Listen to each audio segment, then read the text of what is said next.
Hey everyone, and welcome back to our macOS series. Today is going to be a little bit of a quick one. Right now, after episode number 3, our Notes app stores data, but it doesn't really scale. When you have a dozen notes, you'll definitely need to be able to organize or even search through all those notes. And SwiftData actually makes that really easy with query. So we're going to be taking it from just, a list of a whole bunch of notes that you may have to a version where you can actually search through the notes. So let's search cupcakes. We can see here in the title, don't forget the cupcakes. If I were to change this to be party, it's also going to look at the notes body. So anywhere that we have some of these texts, so let's do the though, we're able to find and search and select the note. This is going to make our app way more user-friendly and allows people to find exactly what they're looking for. It's going to be a pretty short one today, so let's go ahead and dive on in. So we're going to be continuing in our content view where we left off last time. If you don't have this exact version, you can of course grab it from my GitHub link in the description below. You can clone and you can follow along or open your project from video number 3. We're going to be starting off by creating a state private var. And this is going to be our search text. This is going to be a string value that holds the user's current search value. So we're going to set it to be an empty string, so we want it to be blank. This way we can use it to filter notes by the title or body. Then we're going to create a private var. It's not going to be a state private var. And we're going to call this one filtered notes, which is going to conform to an array of note. We'll then add our brace.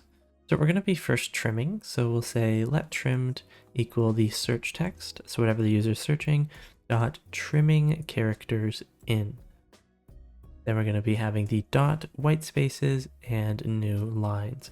This is going to return a character set containing characters in Unicode. Then we'll add a guard, and we'll say as long as it's not empty, so the trimmed dot is empty, but we're using the exclamation point before this to say the opposite. So regarding, so as long as it's not empty, else we'll go ahead and return. And we're going to be returning those notes. Outside of this brace, we need to still have a normal return. In this case, we're going to have the notes.filter. We're going to replace this with a brace. And we're going to look at the note in. So for every single note, we'll have the note.title, .localized, and you can see the second autofill here, localized case insensitive contains.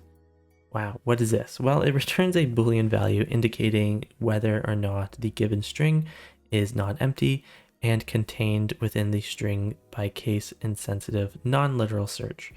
Essentially, does this title contain the parameters from our search? Yes. So what we're going to be looking at is the trimmed. Okay, so if it does appear, it'll display it. We can then use the double line. So this is shift and the backslash key. For me, it's right above the return key on my keyboard. We're going to be looking at the note.body.localized case insensitive contains the trimmed. So does our search parameter contain the words from within the title or within the body? If it does, it's going to return those notes that contain that information. Essentially, we're going to be searching for something. If it appears in either one of those, it will display. Next, we need to add that search bar to our app. This one's actually really easy when we have a list. So after our list here, where we have our navigation title, all those different things, I'm going to add another property and we're going to use searchable. From here, we want the text, the placement, and the prompt. So the first autofill here. For the text, well, we've already created the search text and we're going to be referencing this as a binding. This is something that we're going to be typing in and interacting with. So we're using the binding there. Didn't add all my parameters. So let's add a comma and then the placement. For this placement, it's going to be in our navigation sidebar. So that's perfect. We'll then add another comma and we can add a prompt. What do we want the users to kind of see as the placeholder here? And I'll just put search notes for this one because it's pretty clear they're going to be searching for notes. They're not going to be searching for a date or anything else. Okay, one more change we have to make and you might be able to guess what it is. Currently in our navigation, we're displaying all of the notes, which should work. but when we go to filter, it'll still always display all those notes. So we need to change one little thing, and that is in the for each parameters where we have notes, we're instead going to be looking at the filtered notes. This is only going to display those notes which are currently being filtered. If nothing's in the search parameter, it'll still show all of them. Let's go ahead and run this thing. Okay, let's go ahead and search for beans. Perfect. It filters the titles. What's in here? Hello. This one doesn't have hello. Let's do hello. And there we go.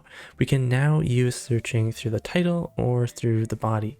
And we can see we have a little search bar here with a little magnifying glass with our search notes. How cool is that? With very little effort.